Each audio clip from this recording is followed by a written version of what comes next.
Hello friends, welcome to our channel Radha Devi kitchen. నేను మీ కృష్ణ. ఈరోజు మన రెసిపీ పెసరపప్పుతోటి పకోడీలండి. ఎంత టేస్టీగా ఉన్నాయంటే మీరు వీటిని ఒకసారి రుచి చూసారంటే ప్రతిసారి వీటితోనే తయారు చేసుకుంటారు, అంత బాగున్నాయి. దీనికోసం మనం 1 కప్పు పెసరపప్పును తీసుకొని ఒక బౌల్లో వేసుకొని శుభ్రంగా 2 సార్లు నీళ్ళతోటి కడిగేసి 1 గంట పాటు వీటిని నానబెట్టుకోవాలి. మనం వండబోయే ముందు వీటిని 1 గంట ముందు నానబెట్టుకుంటే సరిపోతుంది. ఈ విధంగా వాటర్ తోటి నానబెట్టేసుకొని 1 గంట నాననివ్వాలి. అలాగే 1 అరకప్పు అటుకులను తీసుకొని వీటిని 1 పావు గంట 20 నిమిషాల ముందు నానబెట్టుకోవాలి. వీటిని కూడా శుభ్రంగా కడిగేసి ఆ వాటర్ తీసేసి మంచినీళ్ళు పోసుకొని 1 పావు గంట పాటు వీటిని కూడా నాననివ్వాలి. ఆ తర్వాత 1 గంట తర్వాత పెసరపప్పుని చెక్ చేసుకుందాము నానేయో లేదో. 1 పప్పును తీసుకొని ఇలా బ్రేక్ చేస్తే ఈజీగా బ్రేక్ అయితే మనకి పర్ఫెక్ట్గా నానినట్లు. ఇప్పుడు మరలా ఈ వాటర్ని రిమూవ్ చేసేసి వాటర్ ఏమీ లేకుండా మిక్సీ జార్లో వేసుకొని వీటిని గ్రైండ్ చేసుకోవాలి. వాటర్ అవసరం పడవు. మరీ జారు తిరగకపోతే 1 స్పూను 2 స్పూన్లు వాటర్ వేసి దీన్ని బాగా మెత్తగా రుబ్బుకోవాలి.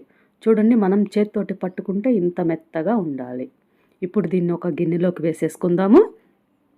తరువాత ఇది పక్కన పెట్టేసుకొని మనం అటుకులు నానబెట్టుకున్నాం కదా, ఈ అటుకుల్ని వాటర్లోంచి తీసేసి కాస్త వాటర్ని గట్టిగా పిండేసి ఒక బౌల్లో వేసుకొని ఈ అటుకుల్ని మెత్తగా మనం చేత్తోటి ఇలా మెదిపితే మెత్తగా మ్యాష్ అవుతాయి. ఇలా మెదుపుకొని తీసుకోవాలి. చూస్తున్నారు కదా, మనం చేత్తోటి ఇలా ప్రెస్ చేస్తే బాగా ముద్దలాగా వచ్చేస్తుంది. ఇప్పుడు ఇది కూడా రెడీ అయిపోయింది. ఈ అటుకుల మిశ్రమాన్ని పెసరపప్పు మిశ్రమంలో వేసేసుకోవాలి. తర్వాత సన్నగా తరిగిన ఆనియన్ 1 కప్పు వేసుకోవాలి. తర్వాత 4 పచ్చిమిర్చిని కూడా సన్నగా తరిగి వేసుకోవాలి. ఆ తర్వాత 1 అరకప్పు తరిగిన కొత్తిమీర వేసుకోవాలి.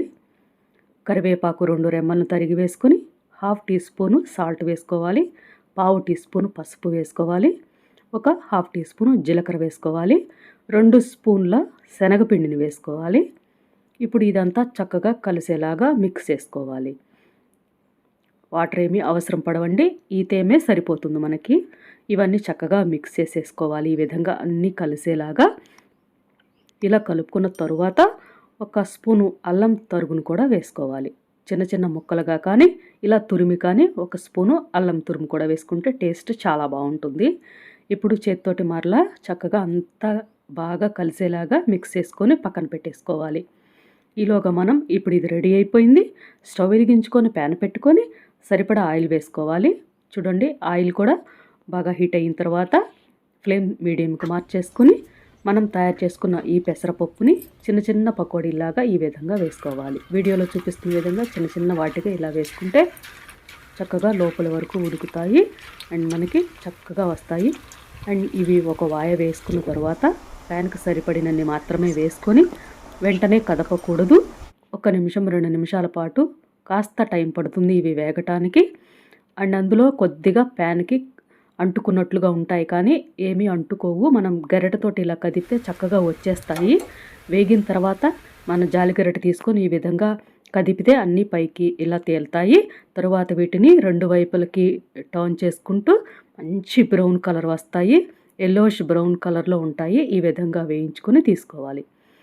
తర్వాత ఆయిల్ కూడా తక్కువే పీలుస్తాయి. మనకి మామూలుగా టిష్యూ మీద కూడా వేయాల్సిన అవసరం ఉండదు. వీటిని ఒక ప్లేట్లోకి తీసుకోవాలి. చూడండి ఎంత క్రిస్పీగా వినిపిస్తున్నాయో కదా.